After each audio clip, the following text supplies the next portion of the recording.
Alan is on. Alan is back. My guy. What's going on? Free agency is almost upon us. Yeah. Pretty much, what, next week, right? Or I think it's the 17th. 17th, yeah. Last year it started on my birthday, March 11th. That's also when COVID hit. Like, that was the NBA night. Utah Jazz, Oklahoma City Thunder. The Jazz training staff comes out, and they tell the Thunder, we got to cancel the game because Rudy G. Yeah, about to say the whole hand thing. Oh. Yeah. And then, of course, my birthday, you didn't get to hang out or do anything because COVID. So, thanks a lot, Corona. Yeah, it's crazy. The 1 year, I guess, anniversary's come up, but I don't know. I feel like we're making steady progress, or at least we're making adjustments to have some sort of enjoyment in our lives.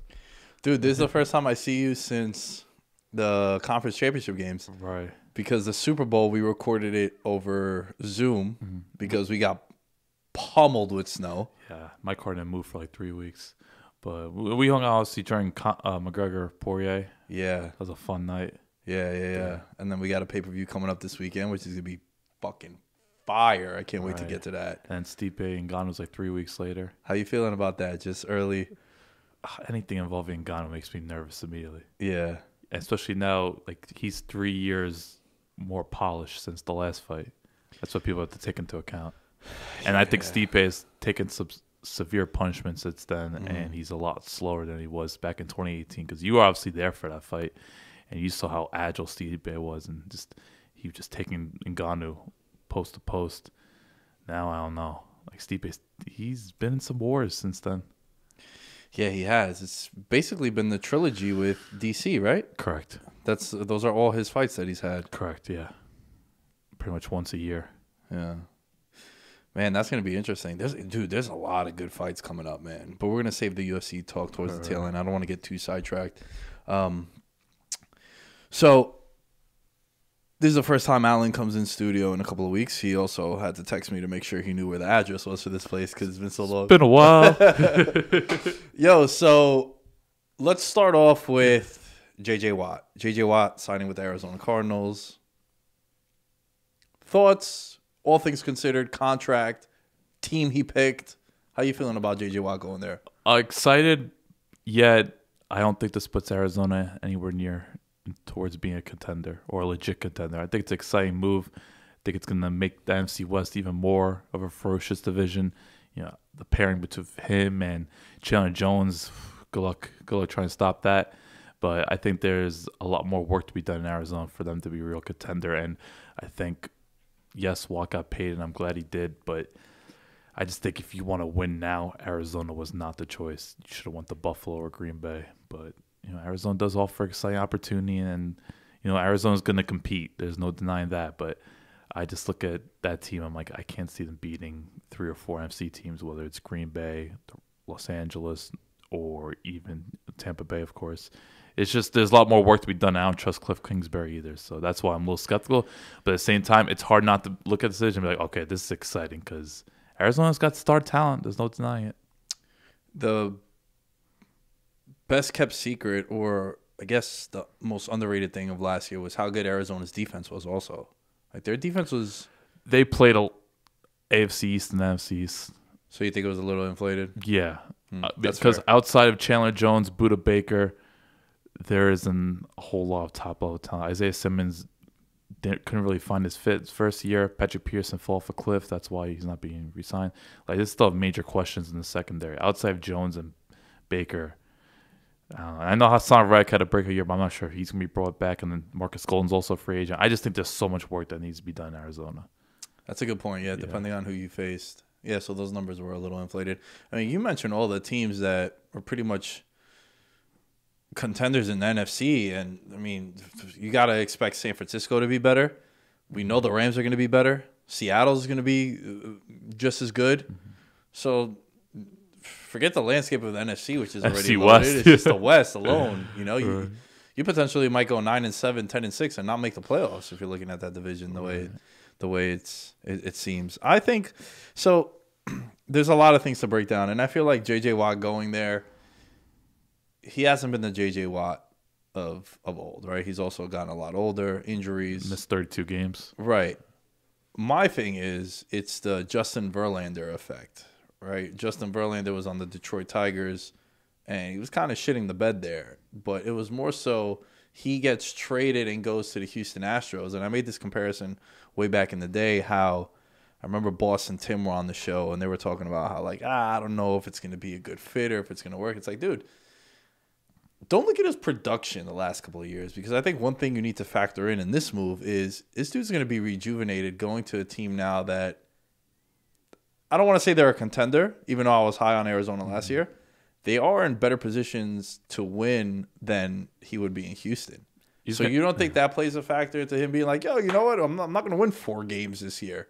He's going to have a lot more opportunities to rush the passer compared to, because think about it with Houston, like they were trailing almost every game last year, and obviously limits your opportunities. So I think with a better coaching staff, a better overall talent, Watt's going to do his thing there. I still think he's playing at a high level. He's not the game record that he was from 2012, 2015. Be someone you could slide inside on passing down, someone that could play the edge as well. He's going to bring it. It's just, I don't know. I want to see Watt in the Super Bowl, and 2-year contract there. Because the thing is, he's 31 years old. Like, he needs to do it now. This isn't a player that's 27, has the 4 or 5 year contract, time to develop. For me, it's got to be now for him, unless who knows what happens. But that's why I'm a little But at the same time, it's definitely an exciting move, though, because, look, Arizona, they're going to be on prime time a lot, and we want to see these awesome pairings, and him and Chandler Jones. Like, Chandler Jones, people haven't paid attention enough. Like, he's been arguably, before this past year where he missed most of the season, he was, like, leading the league in sacks. Like, he's been the most terrifying edge rusher in the league. It's just Arizona's not been competitive, but he's been having 16, 18 sack seasons. And I think to this day, Bill Belichick, one of his biggest regrets is trading him. So, pairing Jones and Watt in that division with so much defensive talent, that's probably the biggest highlight for me. And it'll be fun just to watch him again. But I just look at teams like Buffalo and Green Bay, I'm like, ooh, they have a chance to play in February now. Arizona, I just don't see it. Yeah, you need a lot to happen for that to be the scenario. And I know I saw a graphic that he texted Kyler Murray, and he said, I believe in you. That's why I picked this destination, which is hard to, you don't believe in Aaron Rodgers? You clearly chase the money in this situation. Yeah. I heard Buffalo was the biggest competitor. Yeah. That would have been interesting. Also, a weaker conference, too. Right. NFC is stacked, bro. It's a war zone. Yeah. That's why what Tampa Bay did is so impressive. 3 road games. I know no fans, but still, they had to play 2 extremely talented teams. Okay, remaining free agents. I want to sort of just run through a couple of names. I guess we could say we're ranking them, or just off the top, just like names that I think stick out. Man, I feel like, I did a deep dive on Allen Robinson. Yo, you can make a strong case that he's a top 5 receiver in the league. Right. I just don't think he's going to hit the market. Right. Yeah. With Allen Robinson, in the last 3 years, he's 3rd in the league in receiving yards. Which is, considering everything he's put up with. That's what I'm saying. Yeah. That's fucking wild, bro. Yeah. He's up there with D-Hop and Stephon Diggs. Durability is a big thing, and he never misses a snap. He's always on the field. Yeah, outside of the 1 year where he tore his ACL, right. Outside of that, he's relatively healthy. Yeah. And, I mean, look at the quarterbacks this guy has had his whole career. Bortles, Foles, Trubisky. I mean, you're putting production up like that. PFF put up another graphic that said he's had the best, catch to drop radius of anyone in the league, too. Him and, D-Hop as well.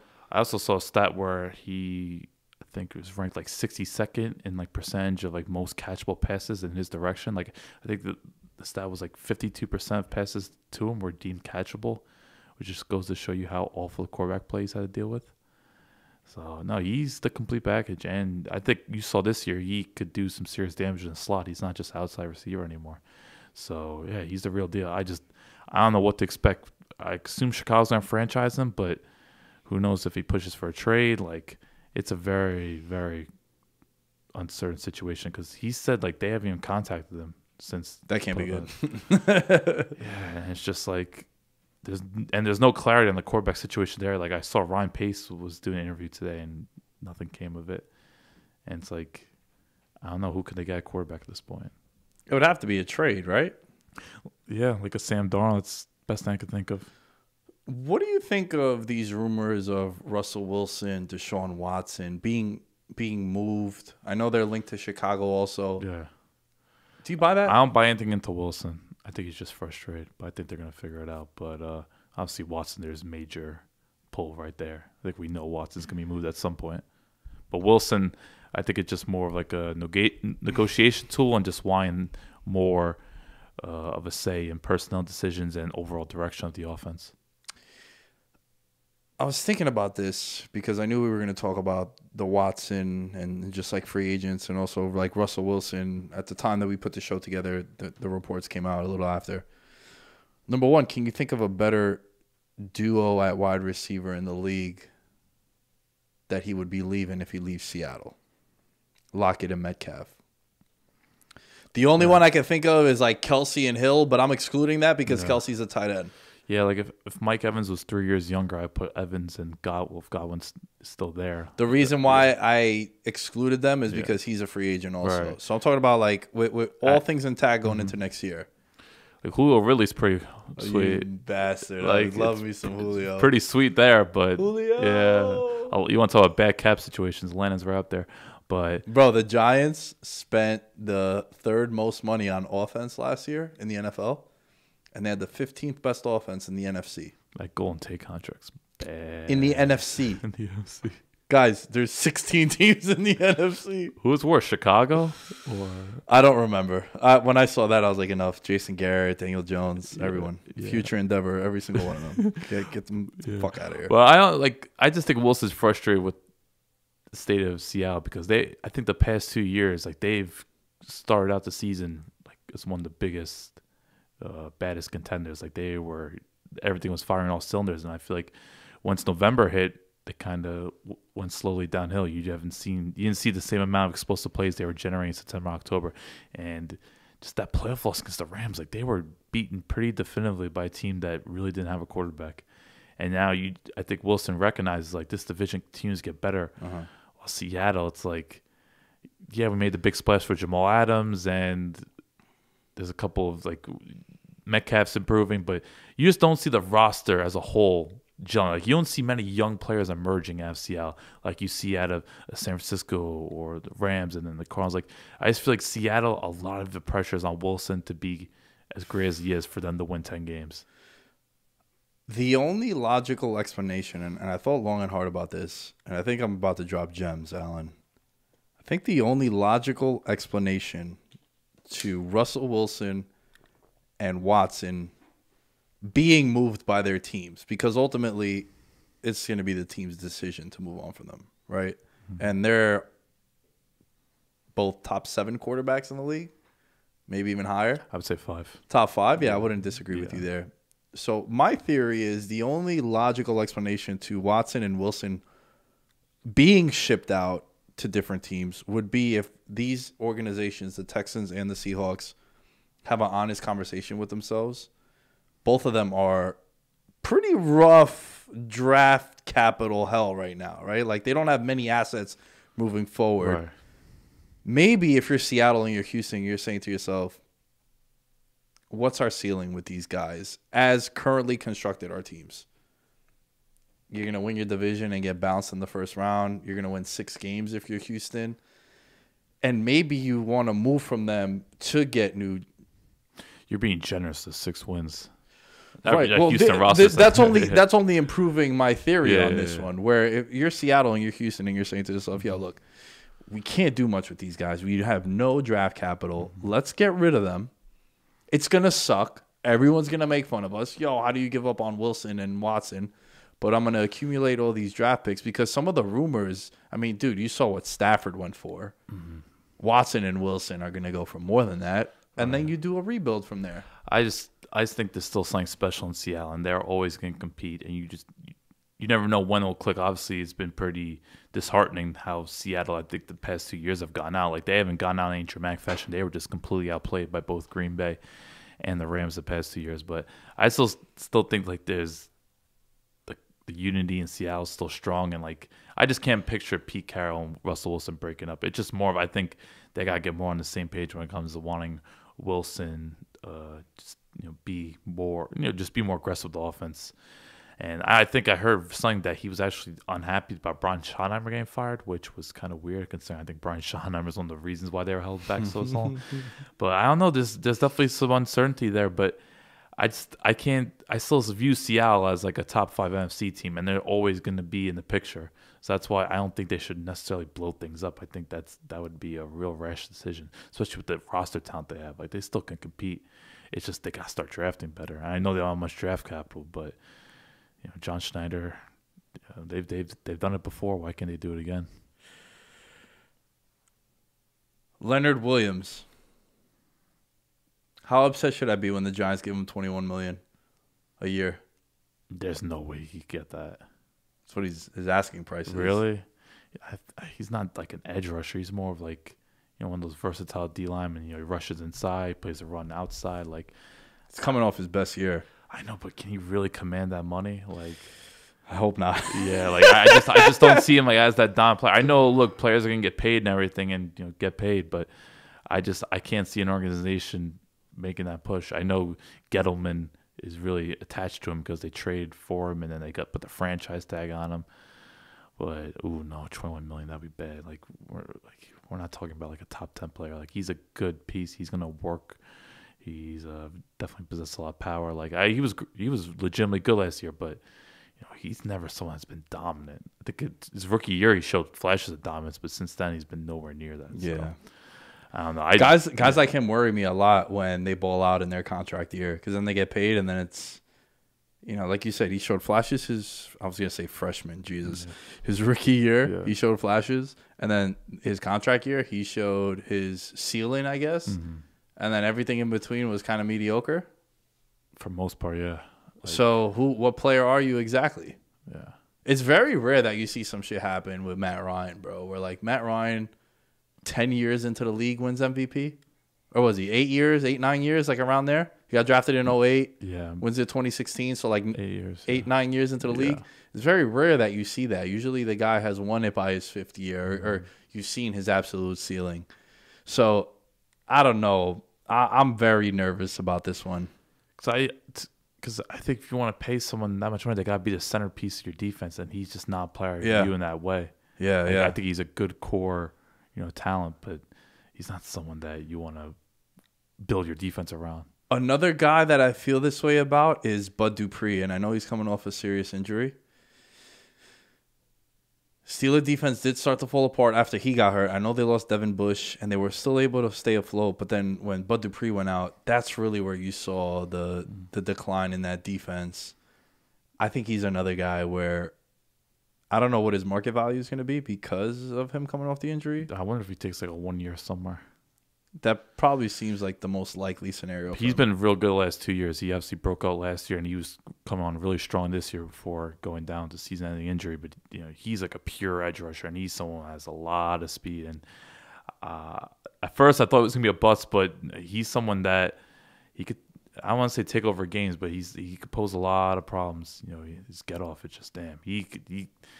He surprised you sometimes, and he's someone you don't have to question his work ethic. He comes to play. He's not one of these guys that just is like a 2-down player. He's someone that could bring it all 3 down. So no, I really actually like Bud Dupree. I think it's just a matter of how much guaranteed money you want to give him, especially coming off such a devastating injury. But and it's a pretty stacked edge rusher market. I think every year there's edge rushers on the market. It's just a matter of who do you want to invest in, because you don't know who could really be a number 1 edge rusher. Like I'm not sure if Dupree's that guy. Kind of like his teammate Juju Smith-Schuster. Like these guys might be better off as number 2 edge rushers rather than being the main guy that you go for your sacks. Yeah, like Yannick is a free agent also. I would not trust it. That I would be more skeptical of. I know he has had 8 sacks in the past every year he's been in the league. I think he's been in the league, 4 years? Yeah. But he's not someone that makes an impact down to down. He's more someone that just shows flashes. Like also 3 different teams in 1 year? Yeah, Mike Zimmer just didn't. He's like, all right, we don't need this. Yeah. Kind of hesitant whenever that happens with a player. Yeah, but and those things, like he's never been dominant, and he's been on stacked D-lines because remember he come from Jacksonville, right, Minnesota, and then Baltimore. Like I just think teams got to know what they're looking at when it comes to wanting a person that could be, their number one edge rusher or someone that you can rely on for a potential double-digit sack season.